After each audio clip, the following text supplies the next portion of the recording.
Welcome to a remote version of Instant Analysis, following practice number 2 for Notre Dame's spring under Marcus Freeman. I'm Tim O'Malley with Irish Illustrated and Tim Priester, plus John Bryce of Irish Illustrated and FootballScoop.com. And today, guys, 40-minute viewing, but we had a quality 30-40 minutes with two important coordinators as well in Al Washington and offensive line coach Joe Rudolph. I want to start with Washington because if not good news, we had a good sign today that one of his depth pieces that's been missing, Gabriel Rubio, was in attendance watching practice and watching his position mates.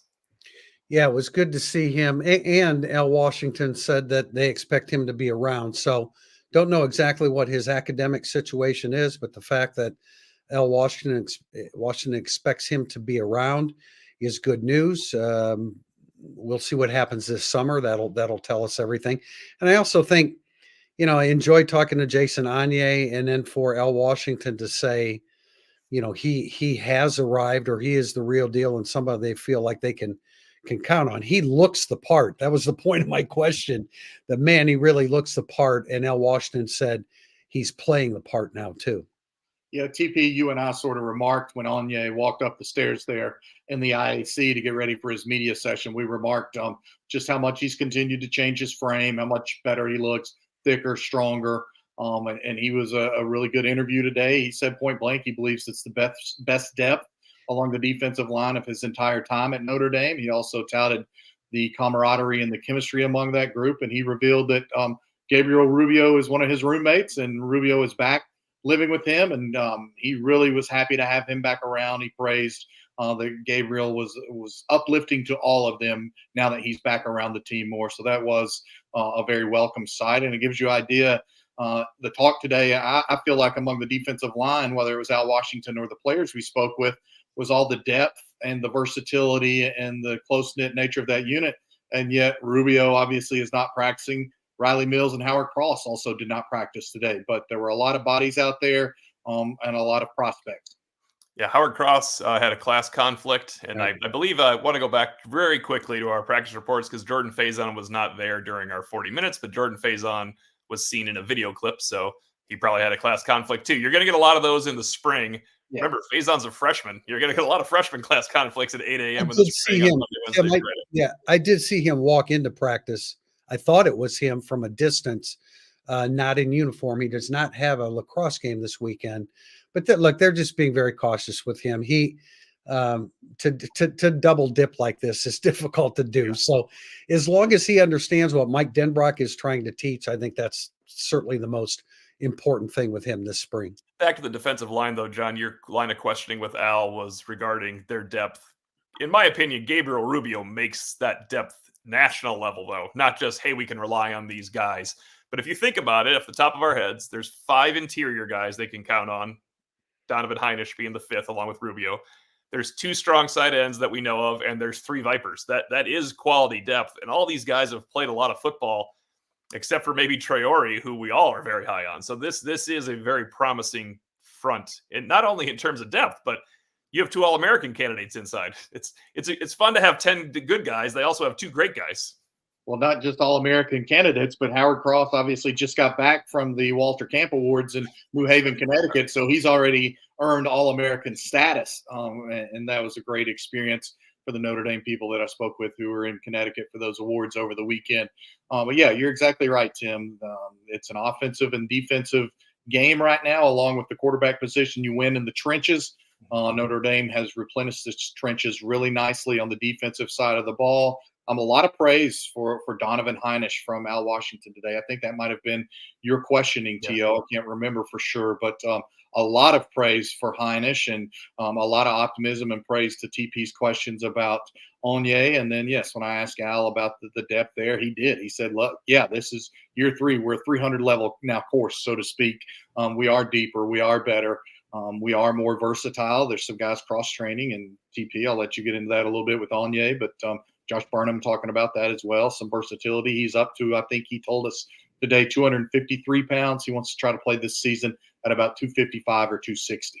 Yeah, as far as Burnham, I was just going to comment on him, John, because, the last couple of years, you've heard coaches and people say, well, he looks the part.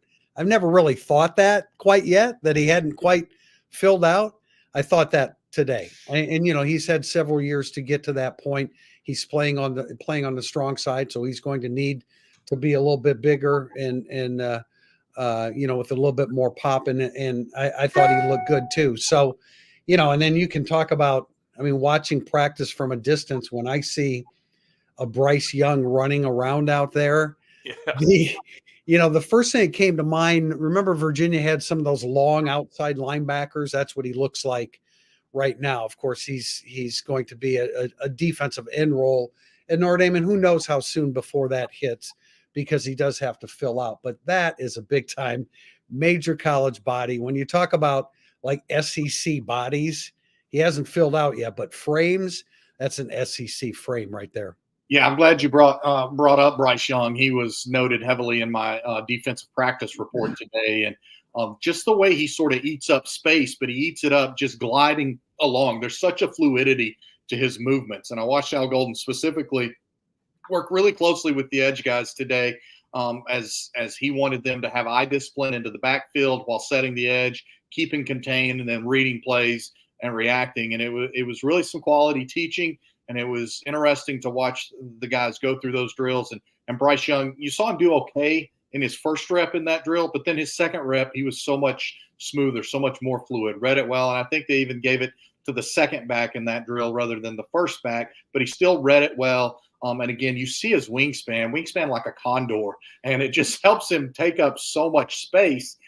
Somebody from Notre Dame walked by me as I was watching that drill, and he was just like, "You cannot tell me Bryce Young is not a football player. That is a football player." Since we're talking about bodies and frames, we should say that Emil Wagner also came upstairs to talk to us. He did tell reporters, I was not there for this, but reportedly he told people he is around 290. So he doesn't know where the 280 came from. And we were told by a few people, of course, you're not sure if those are going to be accurate or not. But I thought the most important thing was I asked Joe Rudolph, what does he need to gain? And Rudolph had a great line about his future. He said he might not be 315 until he's 28 years old. That would, of course, insinuate that's in his NFL career, but that he is strong, that he holds the weight well. And they want him to gain a little bit more power, of course, to compete for that job. He does not, sitting there in an interview, he does not look big. He does not. But if he's strong, look, that he is who he is. And there's been like a debate on the Four Horsemen Lounge about whether you can add weight or not. It's not just a matter of adding weight. It's a matter of working out in the weight room. It's the physical training. It's the practice. It's dealing with a lack of sleep because of school. There are a million reasons why your body weight can be impacted, not the least of which is every individual is different and human, and you can't just necessarily pack on weight. Just because it happened to you as a high school athlete doesn't mean that it happens with a player like that. And sometimes a player like that, like Wagner, he grows a little bit taller maybe than you thought his genes would yield, and so it's just harder to fill out his body. I don't want to talk about the physiology of all this because I don't understand it, but let's just be real. We're human beings, and not everybody can just slap on weight and keep it. Zeke Correll dealt with it for years and finally kind of got over the hump this past year at Notre Dame. Well, and to that point, TP, it's clear that Emil is stronger, and he has made improvements to his frame, and he does look better. And he looks better right now than he did even in the fall. And there's just more definition there. There's more muscle there. There's a much more defined body. Let's remember, not everybody's Joe Alt coming in at 235 or 240 and able to gain up to 290 or so by the beginning of his freshman year. But there was still that progress and that evolution for Joe Alt, and we're continuing to see that with Emil. Before we get into the offensive line starters we discussed, or his top five as of now, I was in the binoculars early in practice looking across the field, trying to figure out who it was that was talking to Marcus Freeman. I was like, God, that guy is huge. Is he a recruit? And it was Joe Alt. So he is big, and he should be just fine at the next level. It's not a recruit, but it would be great if that was a recruit coming to the I hear he's got a chance to be pretty good. Yes. We talked to Coach Rudolph, and you talked to him extensively, TP, about Tosh Baker and what he needs, and I thought he gave you I thought it was an interesting conversation, really, because he mentioned more weight room work. This is year 5. This is the time. This is the time it has to kick in. Yeah, you didn't really want to hear that, but I think one of the things, and he said it about Baker as well as Jagasa, who the more I watch him, I'm going to write about it. he looks, sounds, moves like Aaron Taylor to me. I'm not saying that he's going to be Aaron Taylor. I'm just saying that the physical characteristics, when I was watching him on the field, I thought, wow, that movement looked like Aaron Taylor. By the way, Aaron Taylor ended up where? At guard. Now, he was a tackle. And He was a guard at Notre Dame too. He was really yes, good he guard was eventually a guard. Look, if they need Charles Jagus at a tackle, they need him at tackle.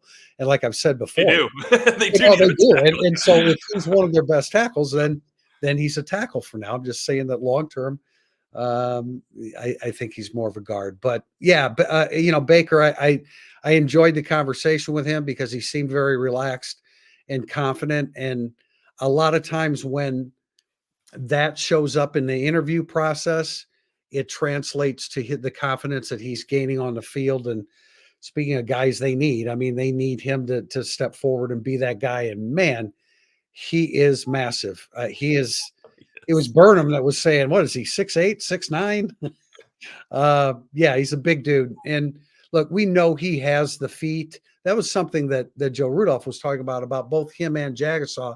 When they're just not completely confident to be aggressive, that's where you see the shortcomings. When they just go for it and let their natural abilities take over, because I guess there were some snaps in the Sun Bowl where Jagasa, kind of laid back a little bit. Well, when you lay back as a left tackle, now you got a defensive end that's got the jump on you. So they need the reps. Joe Rudolph is a good coach.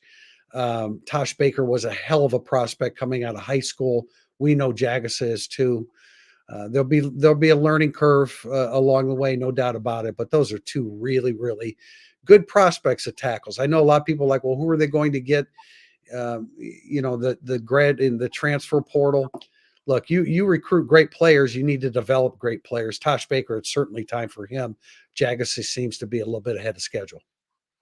I think you can't say the interior is set, but I believe it's set this spring because of our last question to Joe Rudolph, where he kind of revealed Rocco Spindler really worked to get back into shape to compete this spring, but they still take it easy with him. Like, it's going to be very hard this spring for him to try to reclaim his job back. First of all, because Billy Schroth is greatly ascending. But Rocco Spindler, he said he maybe didn't want to put a number on it. He's not in the 90% range, but he does most of the things he can. That makes it a summer competition, an August camp competition. And I bring that up because when we concluded spring last year, Billy Schroth seemed like the starter. Pat Coogan certainly did not seem like a starter. We didn't know that this was Pat Coogan played more snaps than anybody else. So August is when the proving ground will be. But right now, he does like the consistency of Coogan. It seems like Ashton Craig is not a 3-game starter. It seems like he's coming back for his second year of starting. And he just said Billy Schroth is a guy that you can see the difference because last year in the spring, last year in August, still things would start happening and he'd start thinking, and he wasn't Billy Schroth. Well, now he doesn't have to think about it quite as much. And we heard a little bit about the mentality of those guys already showing up, and some of the defensive guys calling them scrappy, sort of gritty. I think was used by more than one person, and specifically it was used in relations to Billy Schroth and to Ashton Craig. And then obviously Pat Coogan, as you noted, played a ton last year along the offensive front. So it does look like particularly those three interior positions are pretty solidified for the duration of spring. And as I noted in the practice report, crazy as it seems, as this is practice number 2 today, we're 1 month today from the blue and gold game and putting a bow on this third Marcus Freeman spring camp. And I don't want to downplay. I think that will be the starting 5, but I just want for our readers and subscribers that it's a hard competition because Spindler worked his way back to get to 90% range or something along that. Right. It's not quite what he would need to do. Well, and it was good to hear Joe Rudolph validate a little bit something that we've been saying, especially I've been saying about Pat Coogan. I mean, he's a battler. He works hard. He's getting better. I thought a lot of that showed last year. But if you pick out individual plays, like you could with Spindler, you could say, "Well, they're not very good, or they're not very consistent." Rocco Spindler played well beyond anything that I expected last year, but there were some inconsistencies, I think, more than there were with Pat Coogan. Things are trending in the right way there. And yeah, Ashton Craig, the reason we feel about the way we do about Ashton Craig is the reason that Zeke Correll is now at NC State. Yeah, Notre Dame felt comfortable enough to say, yeah, this is the guy that we wanted center. And, Zeke Corral was a great soldier for Notre Dame, made himself a much better football player, much better center, obviously, than he was at guard. But Ashton Craig has more length, and Ashton Craig has more time in the program still to come. And so that was a decision they made. But, it's coming along. The tackles are going to go through still a growing period here, but I think that the interior offensive line with guys like Pendleton, JB, you've talked about Sullivan Absher on the edge, that it'll be good that he'll start getting reps and start getting indoctrinated a little bit further now, but it's coming along. It's still an offensive line without a whole lot of experience. And there are going to be times during the 2024 season, perhaps as early as at Texas A&M, where they're going to go through a period of struggle. I don't know too many offensive lines in the country that can avoid that. Alabama didn't avoid it last year. They struggled. Notre Dame will struggle at times too with the youth. They only care about the money, though, Tim. They don't care about winning anymore. Remember that. The last thing I would say on that, I know we're running out of time here, is along the offensive front. It's also where they benefit from Al Golden being a mad scientist, because he does not hold back, and he unveils so many different things, and will throw so many different blitzes at the group. And that defense is known to really get after the offense, and they compete. Al Washington was talking about it today. You compete in everything. He was stressing it to his guys. You compete in everything. Notre Dame takes that approach from the top down. So I do think Notre Dame's offensive line, as untested as it is, will benefit from facing a fairly veteran Notre Dame defense and Al Golden and what he's able to sort of deploy upon them. Well, this has become a part Irish Illustrated Overtime, part Irish Illustrated Instant Analysis Delayed, and we have a Irish Illustrated Insider podcast to do in exactly 2 hours. So until then, for Tim Priester of Irish Illustrated, John Bryce of FootballScoop.com and Irish Illustrated, I'm Tim O'Malley, and we can talk to you guys in 2 hours.